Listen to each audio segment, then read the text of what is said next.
Аны маслахат қылды арбаны, арба керек болған екен.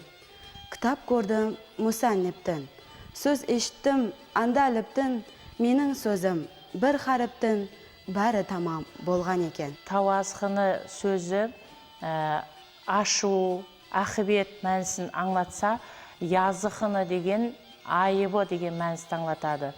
Яғни қыздың күннен хәмледар болған уақытта қыздың жазықлы екенлігін Бердақ бабамыз шежіре дөретпесінде көрсетіп өтеді. Екінші куплеттегі шара-шара деген сөзі төрттен деген мәністі аңлатса, уәлиулла сөзі мерекені басқару, жайғастыру, кәт-құдалық деген мәністі аңлатады. Енді үшінші куплеттегі дәргәні деген сөзді алатын болсақ, бұл ханның отыратығын жері, ал бәргәні сөзі болса, ханның арыз сұрайтығын орны деген мәністі аңлатады. Төртінші куплеттегі мүсәнніптен деген сөзі автор, яғни кітап жазушысы мәнісін аңлатады. Қарамойын мүйтін-әй қолдаулы, ашамайлы, қият-әй балғалы. Хәндеклі білен қос тамғалы, шүлік тамғай-әй салған екен. Берді мұрат-әй қақның құлы, сахрада өскен-әй бүлбүлі.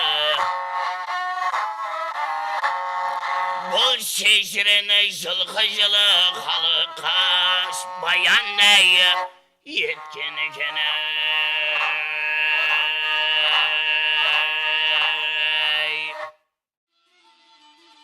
Бердақ шығармалары халқымыздың сөз байлығы, әдебиетіміздің асыл қазинесі болып қадірленеді.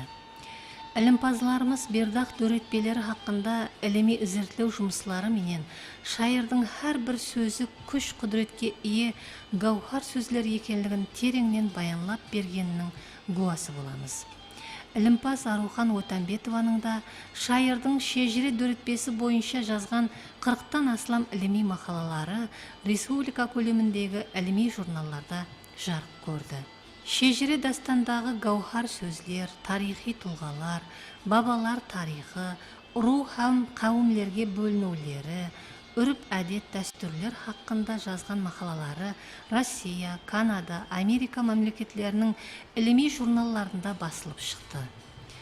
Шежіре дастандағы халықтың әйемгі тұрмысы хақындағы әдеби уақиялар шет елі ілімпазлардың қызығушылығын оятқан һәм дастанға жоғары баға берген. Қос қатарлары менен тарих һәм әдебиятты бір-біріне біріктіру арқылы халықтың тарихын жазу үлгісі бар. Міне осы үлгі бойынша дүния әдебиятында бабамыз Бердақтың шежіре дастаны орын алғанлығы менен мақтансақ болады. Халқымыздың асыл сөз маржалларын, тарихын, милли үрп-әдет дәстүрлерін жазып қалдырған шайырларымыздың бейбаһа дөретпелері біз әулетлардың биік мәртебесі болып жасай береді.